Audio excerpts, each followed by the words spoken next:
ओम शांति। आज 21 दिसंबर 2023 की शाकाहार मुरली। आज बाबा ने कहा, मीठे बच्चे, शिव बाबा के सिवाय तुम्हारा यहाँ कुछ भी नहीं, इसलिए इस देह के भान से भी दूर खाली बेघर होना है। बेघर ही प्रिंस बनेंगे। प्रश्न, ड्रामा की यथार्थ नॉलेज कौन से ख्यालात समाप्त कर देती है? उत्तर, यह बीमारी क्यों आई? ऐसा नहीं करते तो ऐसा नहीं होता। यह विघ्न क्यों पड़ा? बंधन क्यों आया?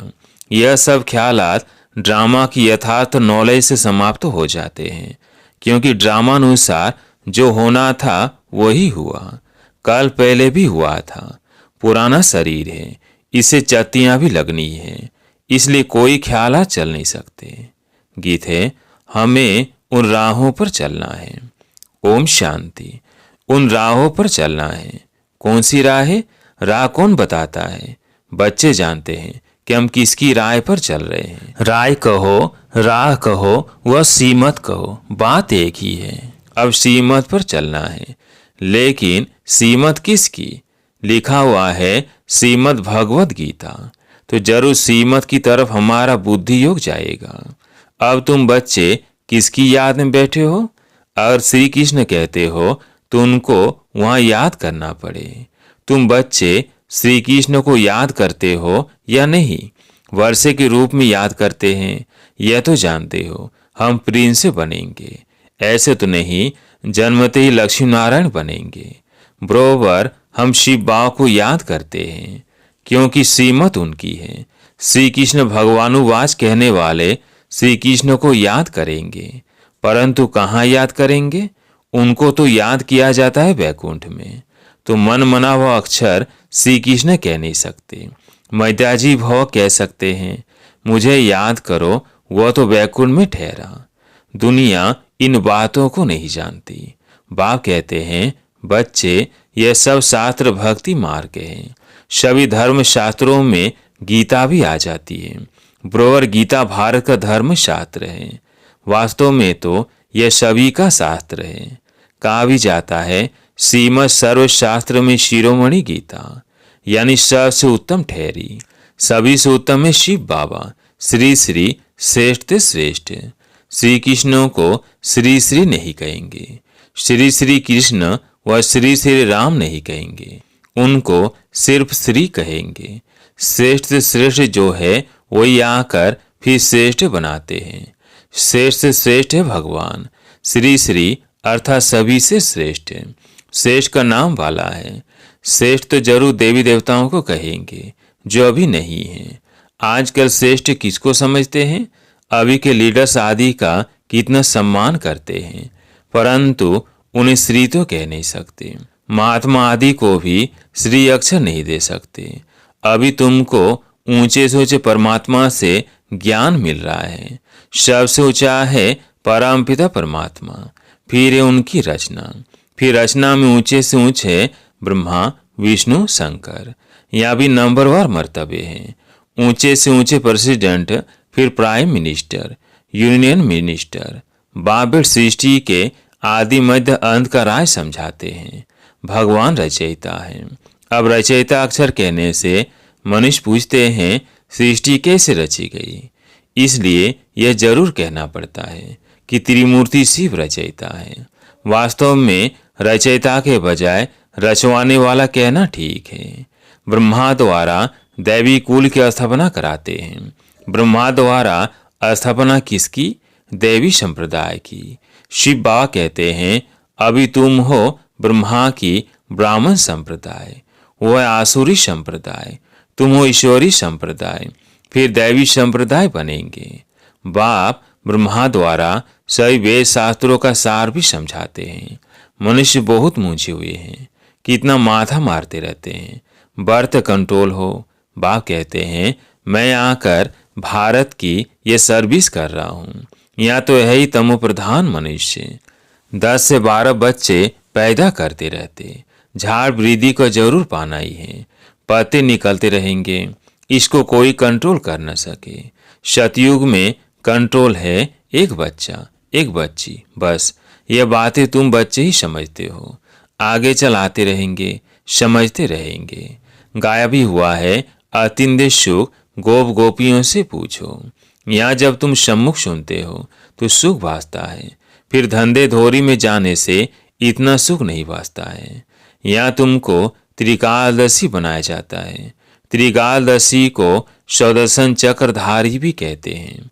मनुष्य कहते हैं फलाना महात्मा त्रिकालदर्शी था। तुम कहते हो वैकुंठनाथ। राधे कृष्ण को भी सौदर्शन चक्र की व तीनों कालों की नॉलेज नहीं थी। कृष्ण तो सभी का प्यारा सतयुग का फर्स्ट प्रिंस है, परंतु मनुष्य न समझने कारण कह देते कि तुम श्री कृष्ण को भगवान नहीं मानते, इसलिए नास्तिक हो। फिर विघ्न डालते हैं। अविनाशी ज्ञान यज्ञ में विघ्न पड़ते हैं। कन्याओं माताओं पर भी विघ्न आते हैं। बांधलिया कितना सहन करती है, तो समझना चाहिए ड्रामानुसार हमारा पाठ ऐसा ही है। विघ्न पड़ गया, फिर यह ख्यालात नहीं चलना चाहिए कि ऐसे नहीं करते तो ऐसा नहीं होता, ऐसे नहीं करते तो बुखार नहीं होता। हम ऐसे नहीं कह सकते। ड्रामानुसार यह किया, कल पहले भी किया था, तब तकलीफ हुई। पुराने शरीर को चतियां भी लगनी है, अंत तक मरम्मत होती रहेगी। यह भी आत्मा का पुराना मकान है। आत्मा कहती है मैं भी बहुत पुरानी हूँ, कोई ताकत नहीं रही। ताकत न होने कारण कमजोर आदमी दुख भोगते हैं। माया कमजोर को बहुत दुख देगी। हम भारतवासियों को बरोबर माया ने बहुत कमजोर किया है। हम बहुत ताकत वाले थे, फिर माया ने कमजोर बना दिया। अब फिर उन पर जीत पाते हैं तो माया भी हमारी दुश्मन बनती है। भारत को ही जास्ती दुख मिलता है, सबसे कर्जा ले रहे हैं। भारत बिल्कुल पुराना हो गया। जो बिल्कुल साहूकार था उनको बहुत बेघर बनना है, फिर बेघर से प्रिंस। बाबा कहते इस शरीर के भान से भी दूर खाली हो जाओ, तुम्हारा यहाँ कुछ है नहीं। शिवा एक शिव बाबा, दूसरा ना कोई, तो तुमको बहुत बेघर बनना पड़े। युक्तियां भी बताते रहते हैं। जनक का मिसाल गृह व्यवहार में रहते कमल समान रहना है, सीमत पर चलना है, सब सरेंडर भी कर देना है। जनक ने सब कुछ दिया, फिर उनको कहा कि अपनी मिल्कियत तुम संभालो और ट्रस्टी होकर रहो। हरिश्चंद्र का भी दृष्टांत है। बाप समझाते हैं, बच्चे तुम अगर बीज नहीं बोएंगे तो तुम्हारा पद कम हो जाएगा। Follow father. तुम्हारे सामने यह दादा बैठा है, बिल्कुल ही शिव बाबा और शिव शक्तियों को ट्रस्टी बनाया। शिव बाबा थोड़ी बेड संभालेंगे, यह अपने पर थोड़ी बलि चढ़ेगा। इनको माताओं पर बलि चढ़ना पड़े, माताओं को ही आगे करना है। बाप आकर ज्ञान अमृत का कलश माताओं को ही देते हैं कि मनुष्य को देवता बनाए, लक्ष्मी को नहीं दिया है। इस समय यह है जगत अम्बा, सतयुग में होगी लक्ष्मी। जगत अम्बा का गीत कितना अच्छा बना हुआ है, उनकी बहुत मान्यता है। वो सौभाग्य विधाता कैसे हैं, उनको धन कहाँ से मिलता है? क्या ब्रह्मा से, कृष्ण से? नहीं, धन फिर भी मिलता है ज्ञान सागर से।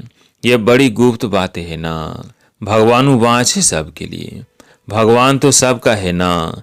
सब धर्म वालों कहते हैं मामेकम याद करो। भले शिव के पुजारी भी बहुत हैं, परंतु जानते कुछ भी नहीं। वो हुई भक्ति।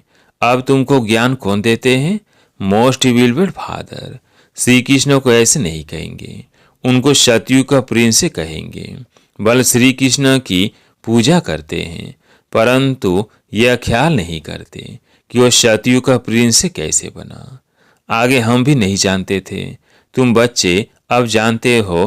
बरोबर हम फिर से प्रिंस प्रिंसेस बनेंगे, तब तो फिर बड़े होकर लक्ष्मी नारायण को बनेंगे ना। यह नॉलेज है ही भविष्य के लिए। इसका फल एक ही जन्म के लिए मिलता है। कृष्ण के लिए नहीं कहेंगे कि वो वर्षा देते हैं, वर्षा बाप से मिलता है। शिव बाबा राजयोग सिखलाते हैं। ब्रह्मा के मुख से हजारों ब्राह्मण निकलते हैं, उन्हों को ही ये शिक्षा मिलती है। सिर्फ तुम ब्राह्मण हो कल्प के संगम युग के, बाकी सारी सृष्टि है कलयुग की। वह सब कहेंगे अब हम कलयुग में हैं, तुम कहेंगे हम संगम पर है। यह बातें कहीं है नहीं। यह नई नई बातें दिल में रखनी है। मुख्य बात है बाप और वर्षे को याद करना। अगर पवित्र नहीं रहेंगे तो योग कभी नहीं लगेगा। लौ नहीं कहता, इसलिए इतना पद भी नहीं पा सकेंगे। थोड़ा योग लगाने से भी स्वर्ग में तो जाएंगे। बाप कहते हैं अगर पवित्र नहीं बनेंगे तो मेरे पास आ नहीं सकेंगे। भल घर बैठे भी स्वर्ग में आ सकते हैं, अच्छा पद पा सकते हैं, परंतु तब जबकि योग में रहे, पवित्र रहे। पवित्रता बिगर योग लगेगा नहीं, माया लगाने नहीं देगी। सच्चे दिल पर साहिब राजी होगा। जो विकार में जाते रहते हैं, कहते मैं शिव बाबा को याद करता हूँ, यह तो अपने दिल खुश करते हैं। मुख्य है पवित्रता। कहते हैं बर्थ कंट्रोल करो, बच्चे पैदा मत करो, यह तो है ही तमो प्रधान दुनिया। अभी बाबा बर्थ कंट्रोल करा रहे हैं। तुम हो सभी कुमार कुमारियां, तो विकार की बात नहीं। यहाँ तो 20 पर बच्चियों को कितना सहन करना पड़ता है। बाबा कहते हैं बहुत परहेज रखनी है। यहाँ ऐसा तो कोई नहीं होगा जो शराब पीता होगा। बाप बच्चों से पूछते हैं अगर झूठ बोलेंगे तो धर्मराज की कड़ी सजा भोगनी पड़ेगी। भगवान के आगे तो सच बोलना चाहिए। कोई जरा भी शराब किसी कारण से अथवा दवाई रीति से पीते हैं, कोई ने हाथ नहीं उठाया। यह सच जरूर बोलना है। कोई भूल होती है तो फिर से लिखना चाहिए, बाबा मेरे से ये भूल हुई, माया ने थप्पड़ मार दिया। बाबा को तो बहुत लिखते भी हैं, आज हमारे में क्रोध का भूत आ गया, थप्पड़ मार दिया। आपकी तो मत है थप्पड़ नहीं मारना चाहिए।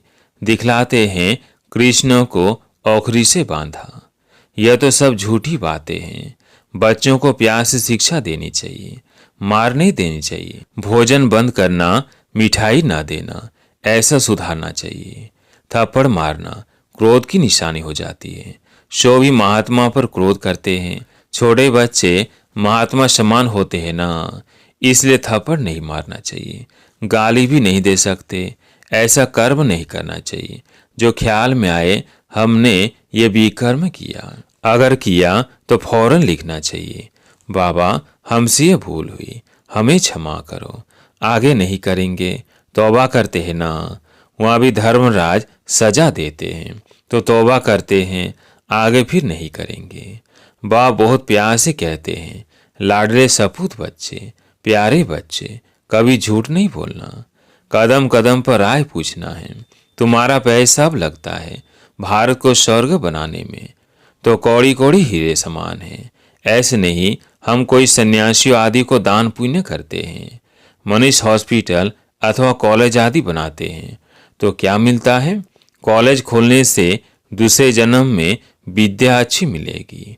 धर्मशाला बनाने से महल मिलेगा।